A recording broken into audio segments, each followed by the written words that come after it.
سلامونه نیکی هیلي قدرمنو لیدونکو تیمورشاه کمال یم یو ځل بیا اتوار دی او موږ و تاسو ته شاعر او کتاب خپرونه وړاندې کوو لکه څنګه چې مو وړاندې درته وویل چې زړې ویډیوګانې موږ لږ وخت په اخیستی او تاسو ته مو تفصیلي وړاندې کولې خو د فیسبوک د نوي پالیسۍ له کبله موږ نسو کولی چې اوږدې ویډیوګانې درته وړاندې کړو مختصره به د شاعر پیژندګلو او د هغه د ژوند حال او د هغه کلامونه تاسو ته اورو تمهیدي خبرې به رالنډوو انشاءالله نو نن چې موږ کوم کتاب تاسو ته ټاکلی دی د دې کتاب نوم دی سپیدې د دې مصنف دی ارواښاد سید محمد رسول فریادي صاحب نو نن به موږ پر دغه کتاب باندې غږیږو او تاسو ته به د فریادي صاحب دغه خوندوره شعري ټولګه د سپیدې په نامه باندې وړاندې کوو او په تاسو به یې پیژنو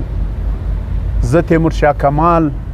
او زما سره زما خوږ ملګری پروفیسر فیض شهزاد صاحب او زما قدرمن ملګری طاهر لیوال صاحب شیر محمد شادمن صاحب او د پیاوړي لیکوال ټول ټیم ستاسو په خدمت کې یو نو راځو د محمد رسول فریادي صاحب شعري ټولګي ته چې سپیدې نوم دی او ډېر خوندور او زبردسته لیکوال او شاعر و خو له موږه څه موده وړاندې بیل سو او د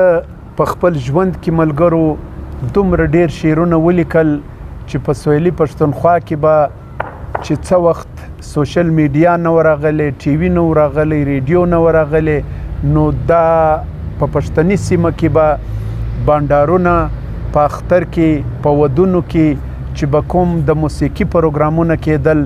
داسې پروګرام به نه و چې د فریادي صاحب غزل یا نظم به په هغه پروګرام کې نه ویل کېدی فریادي صاحب د بانډار ډیر زورور او خوندور شاعر و چې په سویلي پښتونخوا او په خاصه توګه په پښین کې ډیر لوی نوم درلودی د فریادي شخصیت او شاعري سید ګوهر صاحب لیکنه ده د سید محمد رسول فریادي فن سید خیر محمد عارف صاحب لیکنه ده د سید محمد رسول فریادي شاعرانه عظمت عبدالکریم بریالی صاحب محترم فریادي صاحب د سرور سودایي لیکنه ده او د دې دیوان په هکله چې ترتیب یې ورکړی و بیا سید ګوهر صاحب دی او منظوم تاریخونه میم ری شفق صاحب چې د خیبر پښتونخوا سره تعلق لري او په دغه کتاب کې قدرمنو دغه مخورو لیکوالو او شاعرانو د فریادي صاحب پر کتاب باندې ډېر خوندور لیکونه او خپلې سریزې لیکلي دي او موږ او تاسو ته د تاریخ په ډول باندې پرېښي دي فریادي صاحب ډېر رښتیاګویه صوفیانه او معاشرتي شاعر و او د دې سره سره د پښتنوالي د غیرت او د خپلې خاورې پر ننګ باندې ولاړ سړی و د پښتنوالي په هر بابت کې ډېر خدمتونه د شعر او شاعري په هکله باندې کړي دي او موږ ته یې د یادګار په طور باندې راپرېښي دي نو زه د محمد رسول فریادي صاحب د سپیدې نومي کتاب په هکله پروفیسر فیض شهزاد صاحب ته زحمت ورکوم چې په د فریادي صاحب پر دغه کتاب باندې خپل نظر وړاندې ډېر مننه تیمورشاه کمال صاحب صدر پیاوړي لیکوال پښین او زما خوږ ملګری خوږ اوازه شاعر محمد طاهر لیوال صاحب او شیر محمد شادمن صاحب چې د پیاوړي لیکوال ښی لاس دی او کمال صاحب ما ته سپیدې د سید محمد رسول فریادي صاحب زه د فریادي صاحب سره زما او د کمال صاحب خاطرې هم شته په مشاعرو کې به سره ناست وو ټي وي او ریډیو کې مو بیخي ډېرې مشاعرې سره وکړې ناست وو لکه څنګه چې کمال صاحب وویلې چې د پښتني قام او ژبې سره د غیرت یو چغه وه زه د ده یو شعر ووایم چې دوی د پښتني عظمت او خصوصا ښځنی عظمت دوی په کم انداز بیانوي. وایي پښتنې ستا د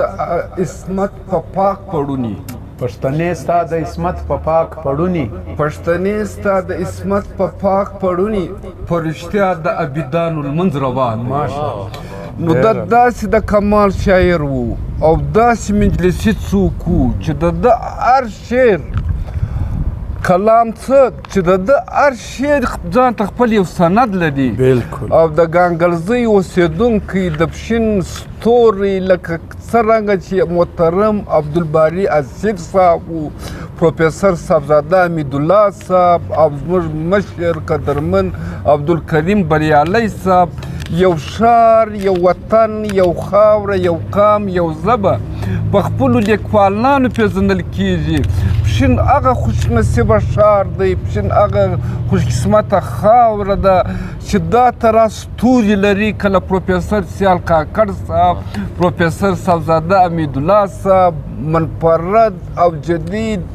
فلسفي شاعر لیکوال راز محمد راز صاحب، او بیا د دوی پر قدمو پاته ځوان کوونکي ځوان نسلونه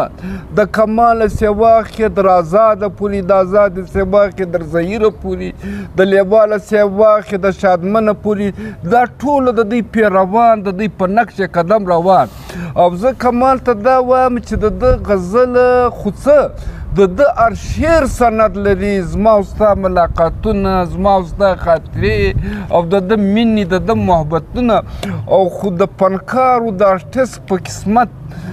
د عالمي ادب د تراواخه په داخلي شپو کې نه د داسې سختې ناجوړۍ سره مخامخ سلو. او چې په دا کلي غلام محمد چې د شیخ مانده الته موږ ور زما یاد دی نه چې د ده دغه شعري ټولګه راله، زما څه صلاحیت دی، زما به څه نظر وي، خو د ده پر دغه کتاب ما د اردو یو خپل یو نظر ورکړي چې ادبي صفحه کوټه کې چاپ سولو. ده باقاعده خپل زوی په ما پسې راواستوي، بیا زه ورغلمه ناجوړه و. د ده شفقت کمال صاحب، تا خو د ده شفقت لیدلی ما ته ویل کور دې وده، ما دا خو ستا حق دی، ستا حق مو چیرې ادا کول. او بیا زما دغه هم په یاد دی چې کوم وخت د ټي وي پروګرام و، د ده پر فن، د ده په شخصیت، ګرڅه د ده سره و، د ده په کور د هغه مضمون دا تراز ورته ښکاره کوي. نو خبرې خو به ډېرې پر وکړو. زه کمال ته دا وایم شهزاد صاحب لکه تا چې وویل چې څوک به ورغلی پوښتنې له، نو دی ډېر زیات خوشحاله کېدی. د دغه خوشحاله کېدو په هکله باندې دی خپل اعترافي بیان دلته ورکوي چې پر 11 مئی 1999 کې د ادبي تنظیم ملګري لیکوال لخوا و ماته د پښتو د خدمت لپاره پرله پسې زیار په وجه د اعتراف په ډول شیلډ راکول سو. زه په دغه ورځو شپو کې د کینسر مریض وم. د محترم ورونو دې مینې ته مې دا موقع د عقیدت دغه ګلونه وړاندې کړل چې دی یې اوس وړاندې کوي. زه یوه خبر ته به دغه کې زموږ دا 3 شاعران بلکې دا 4 شاعران لکه سیال کاکړ صاحب، ارواښاد سیال کاکړ صاحب اخري شپې ډېرې د تنهایي، او د پروفیسر صاحبزاده حمیدالله صاحب، د محترم قدرمن عبدالباري اسیر صاحب، او دا رنګه د راز محمد راز صاحب، او دغه شخصیتونه وو چې د دغه نزدې علاقې نو زه څه ووایم، موږ داسې بدنصیبه قوم یو چې د بل په ستوري پسې ځغلو، په خپلو لمرو کې مې سترګې بریږي، او د دنیا جهان خلک د دوی پوښتنې له را روان وو. ته به د ده پیرزوینه هم ووایې چې په داخلي وخت چې کوم خلک د ملګري لیکوال دله د ناجوړۍ د پوښتنې لپاره ورغلي وو، و هغو ته چې دی کوم عقیدت وړاندې کوي، دی وایي ستړي مه سئ، ستړي مه سئ شاعران، ستړي مه سئ، ستړي مه سئ شاعران، په خیر راغلاست خدای مو راوله یاران. واه ډېر الله ډېر. ستړي مه سئ، ستړي مه سئ شاعرانو، په خیر راغلاست خدای مو راوله یاران. د خلوص ډکه لمن مې مال راوړه، د خلوص ډکه لمن مې مال راوړه، خلوص ډکه لمن مې مال راوړه، پر ما ګران یاست محترمو ادیبانو. واه ډېر اعلی. د دیدن تمه مې کاږي، د ښکلکو د د دیدن تمه می کاږي د ښکلکو اغزي هم پر څنډه شنه وي د ګلانو وا ډېر یو د ډېر یارانو په دیدن تر او تازه یم د یارانو په دیدن د یارانو په دیدن تر او تازه یم پسرلی سو شبنم اوري پر ګلانو زه د هر سړي په مینه منتبار یم خصوصا د دې راغلو قدردان د یارانو له دې سیله که جلا سوم وړم به قبر لره مینه د خوبانو او د کینسر مرض می دی نور هم مریض یم د کینسر مرض می دی نور هم مریض یم ګرځېدلی یم پر ډیرو طبیبانو او په پوښتنه دی ملګري لیکوال راغلو په پوښتنه دی ملګري لیکوال راغلو فریادي یم قدرمن په مخلصانو شاعر خو تاسو ته معلوم دی د ټولنې اساس زړه لرونکی اساس ذهن لرونکی اساسي څوک دی زما یاد دی ارواښاد محترم عبدالباري اسیر صاحب ارواښاد محترم راز محمد راز صاحب موږ او زه ورسره موږ درې سره پوښتنې له ورغلو او دی په بستره پروت و د زوی به دغه خبره اوري وراره یې و یا زوی زما سیر و چې موږ ور دننه سولو هغه ورته وویل چې دا راغلي دي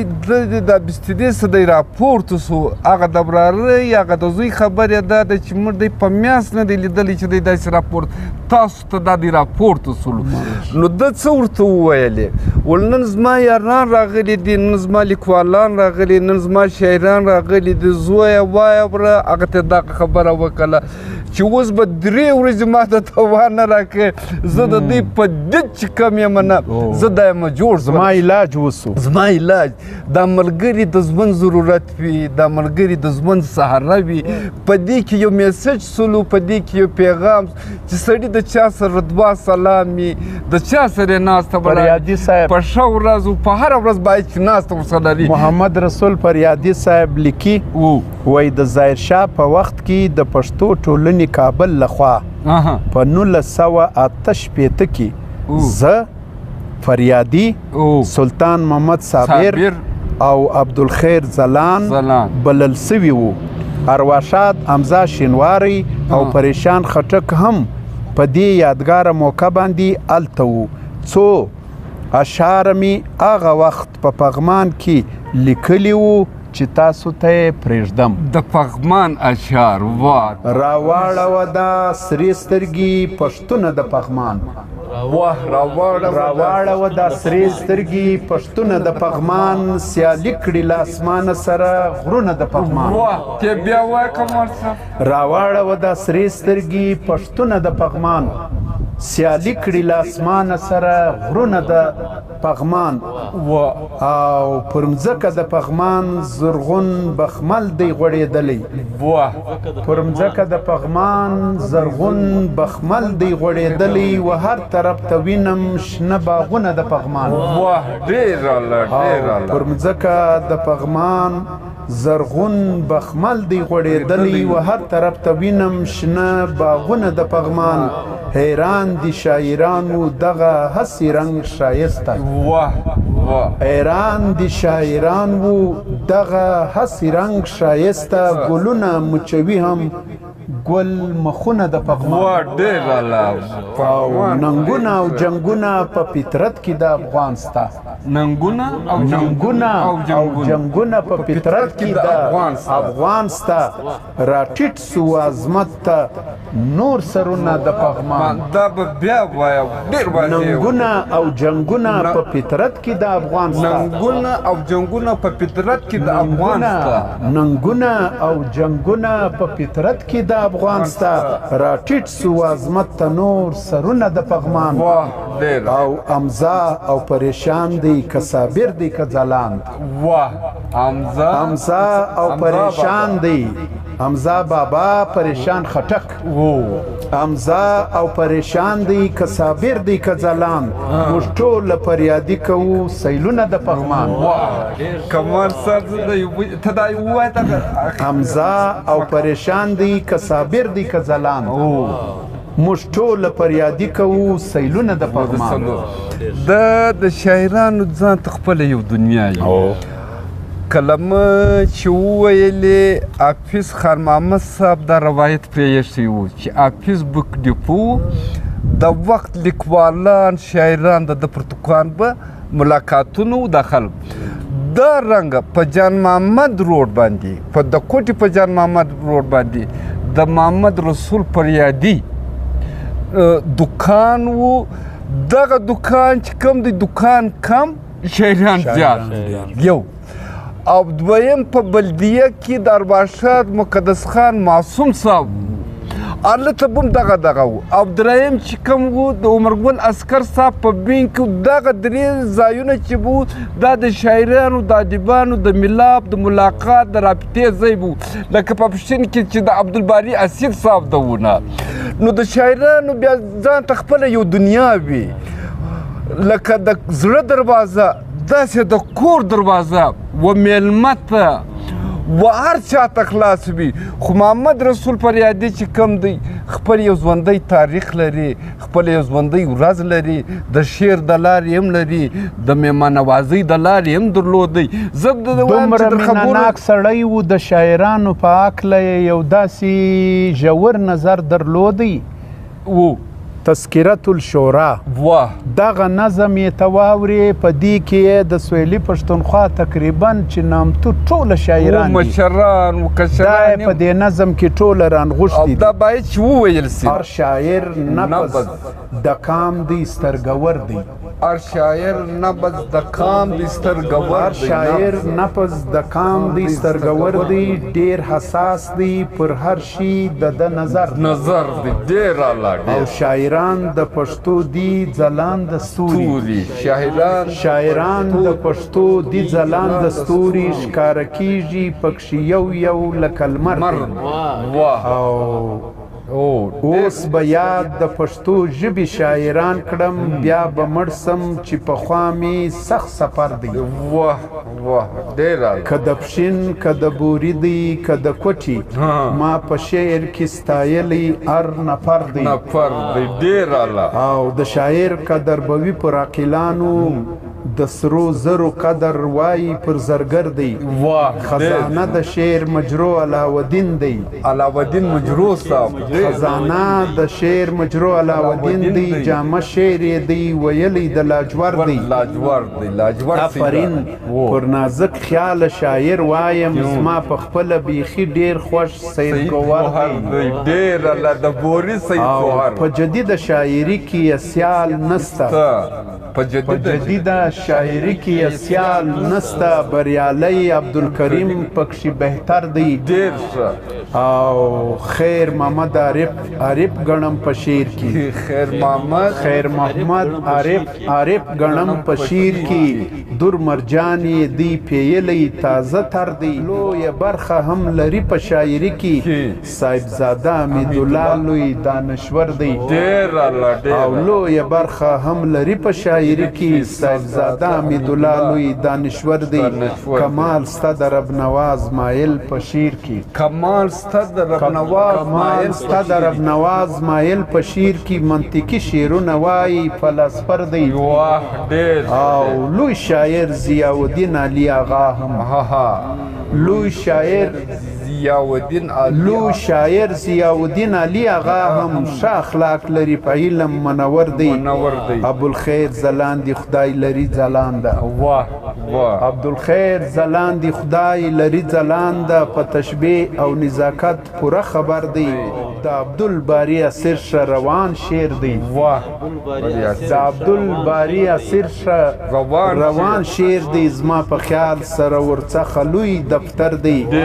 افضل شوق یو ښه شاعر د نوي دور افضل شوق یو ښه شاعر د نوي دور رنگین شعر یې په رښتیا شیر او شکر دی